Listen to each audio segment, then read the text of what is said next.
I think the first key issue is spending. I don't think there's any doubt that the budget deficit's out of control. American people know that, and they expect some tough decisions to be made on their behalf. The second is getting the economy moving again.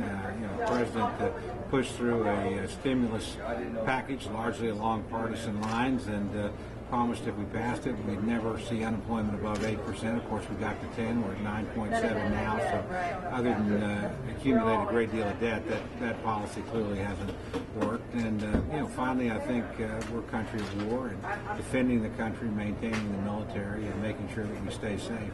Those are the three big issues.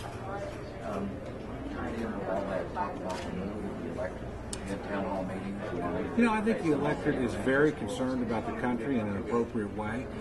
It thinks Washington is out of control and not responsive to its desires. I think the health care package is a pretty good indication that that's true. The American people sent us messages at town hall meetings and elections in November, and then, of course, in their Massachusetts special. There's not a poll in America that shows a majority of people are in favor of the health care bill. As a matter of fact, the overwhelming majority want to repeal it, and yet the Obama administration, Democratic Congress, just pushed it right through anyway. So I think the American people, and certainly Oklahoma voters, see this about taking control of their own government and back into their own hands. So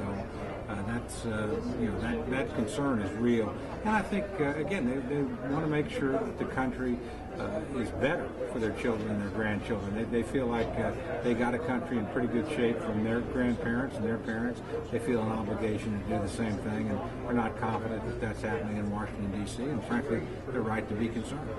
I'm going to ask you a couple questions a little bit off the beaten trail. What's been the most surprising thing to you about President Obama? How far to the left he genuinely is. And we should have seen it coming in the sense that he was the most liberal senator in the United States Senate for the 4 years he was there, according to the National Journal. But I think we all thought that when he became president, he would move a little bit toward the middle. He committed that he would do that during the course of the campaign. The reality is he hasn't. That's why he hasn't had any Republican support, and that's why he's lost literally dozens of Democrats on key votes like health care, like the stimulus, like cap and trade. He's trying to govern what's a conservative country from the left end of the political spectrum, and he's having a lot of problems doing it. Is it possible? You're a historian, basically, by information before getting into politics and consulting.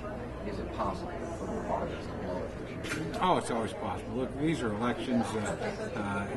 They're always won and lost on the basis of individual campaigns.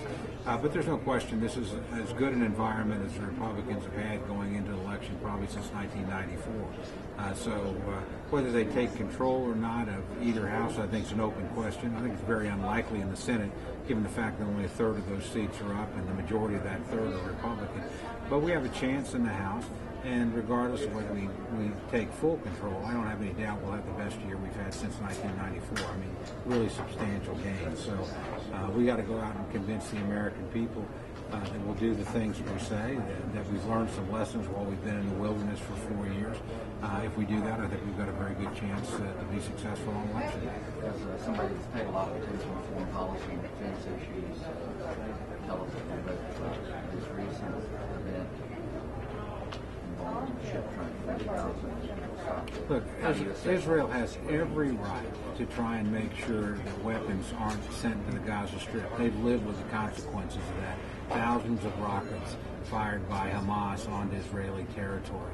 They paid a pretty fearsome price going in to clean it out, and they want to keep it clean. They've told everybody that legitimate humanitarian aid can come through, and indeed they've done that. And these ships, if they would stop and be inspected at either Israeli or Egyptian ports, could proceed without obstruction. They've chosen not to do that.